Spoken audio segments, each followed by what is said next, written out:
गुप्त जंगल का रहस्य। किसी अनजाने और दूर दराज के जंगल में एक सुनसान रास्ते पर चार बच्चे राजू, सीमा, गोपू और मीना बहुत खोजी दिल के साथ चल रहे थे। उनकी उत्सुकता उन्हें जंगल के भीतर एक अनजानी जगह की ओर ले गई, जिसे गुप्त जंगल कहा जाता था। इस जगह के बारे में गांव के बुजुर्ग भी बस कहानियां ही सुनाया करते थे। जैसे जैसे वे और आगे बढ़े, मीना ने जमीन पर कुछ चमकते हुए पत्थरों को देखा। वे पत्थर वास्तव में रंगीन क्रिस्टल थे। राजू ने एक पत्थर उठाया और उसे ध्यान से देखा।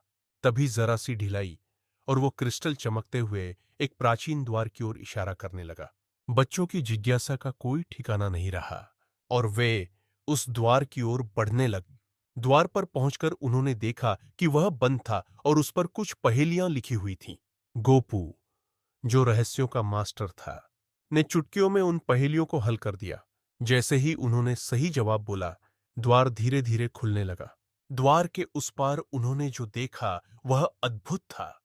एक खूबसूरत सुनहरा वाटिका, जिसमें चिड़ियों का चहचहाना, फूलों की महक और निर्मल हवा थी। राजू और सीमा उस वाटिका में खेलने लगे, जबकि गोपू और मीना ने उस जगह की और खोज शुरू कर दी। वे जल्दी ही वाटिका के बीचों बीच एक सुनहरा मंदिर पाते हैं, जिसमें एक सुनहरी मूर्ति थी। मूर्ति जीवंत नजरिए से देखती हुई और आशीर्वाद देती मालूम होती थी। तभी एक गहरी आवाज उनके पीछे से आई, तुम चारों ने इस जंगल का रहस्य सुलझा लिया है। ये शब्द उसी गांव के बुजुर्ग के थे, जिन्होंने इस जंगल के रहस्य के बारे में बताया था, और तुम्हें इसका इनाम मिलेगा।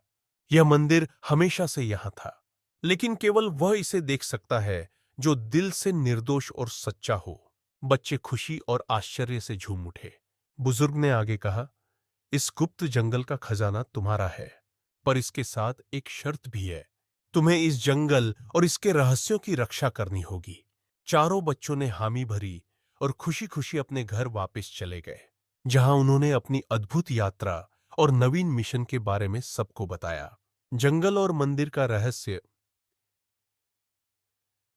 उस दिन के बाद से किसी के लिए भी रहस्य नहीं रहा, लेकिन उस वाटिका के जादुई रहस्यों का आनंद उठाने का अधिकार केवल उन्हीं बच्चों को था, जो दिल से निर्दोष और सच्चे थे।